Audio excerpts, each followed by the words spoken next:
भारत आज अपने पहले उपग्रह आर्यभट्ट की स्वर्ण जयंती मना रहा है।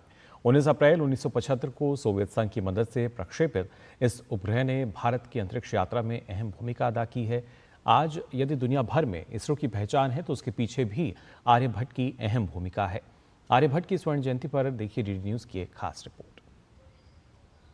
3, 2, 1, 0। ये दृश्य दुनिया को बताने के लिए काफी है कि अब भारत अंतरिक्ष कार्यक्रम में किस मुकाम तक पहुंच चुका है।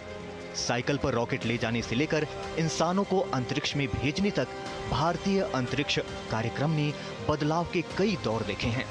आज 19 अप्रैल को जब भारत अपने पहले उपग्रह आर्यभट्ट की सफल लॉन्चिंग का गोल्डन जुबली मना रहा है, तब उस यात्रा को बयां करना लाजमी हो जाता है जिसने भारत की पहली सैटेलाइट के सपने को साकार किया। 19 अप्रैल सन 1975 को लॉन्च हुआ आर्यभट्ट भारत की अंतरिक्ष यात्रा का आधार बना। ये केवल एक सैटेलाइट नहीं बल्कि एक सपने की उड़ान थी जिसकी नींव डॉक्टर विक्रम साराभाई और डॉक्टर UR राव ने रखी थी। ये 50 साल में भारत ने उसका स्पेस प्रोग्राम का नजरिया ये रखा कि हम हमारा स्पेस प्रोग्राम सोशल और इकोनॉमिक डेवलपमेंट के लिए यूज करेंगे। आर्यभट्ट उपग्रह मिशन की शुरुआत साल 1968 में हुई।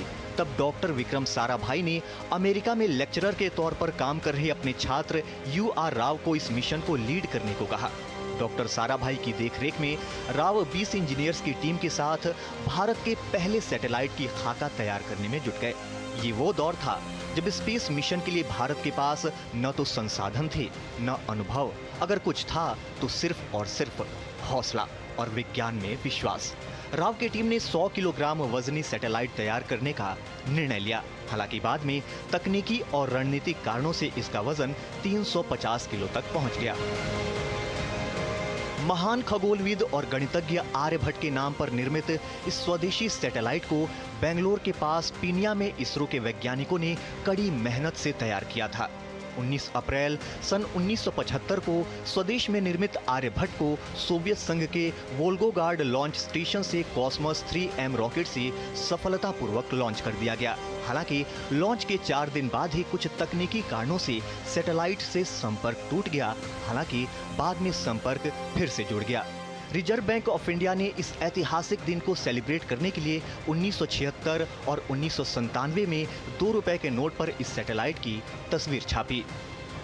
आने वाले दिनों में भारत गगनयान प्रोग्राम करने वाला है, जहां पे भारत का एस्ट्रोनॉट स्पेस में भारत के रॉकेट में जाएगा। उसके बाद भारत एक स्पेस स्टेशन डेवलप करने वाला है और उसके बाद भारत एक मिशन टू वीनस भी करने वाला है। आने वाले दिनों में इसरो साइंटिस्ट काफी कार्यरत रहेंगे और काफी डिफरेंट तरीके के प्रोग्राम्स करेंगे। प्रधानमंत्री नरेंद्र मोदी की सरकार ने अंतरिक्ष कार्यक्रम को नई ऊर्जा और दिशा दी है। Make in India, space sector privatisation और इंडियन स्पेस पॉलिसी 2023 जैसे निर्णयों ने भारतीय अंतरिक्ष कार्यक्रम को वैश्विक पटल पर सशक्त किया है। पिछले 10 वर्षों में भारत की अंतरिक्ष यात्रा और बजट में तेजी से बढ़ोतरी देखी गई है। आज देश का अंतरिक्ष बजट 13,416 करोड़ है, जो 2013 की तुलना में 3 गुना अधिक है।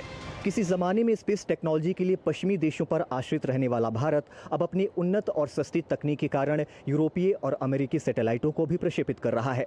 भारत ने अब तक 433 विदेशी उपग्रहों का प्रक्षेपण किया है, जो इसकी सफलता को बयां करने के लिए काफ़ी है। आर्यभट्ट की गोल्डन जुबली पर इसरो नई ऊंचाइयां छू रहा है।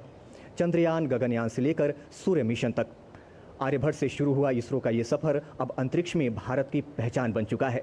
दिल्ली से कैमरा पर्सन विमलेश के साथ मैं सचिन मिश्रा, डीडी न्यूज़।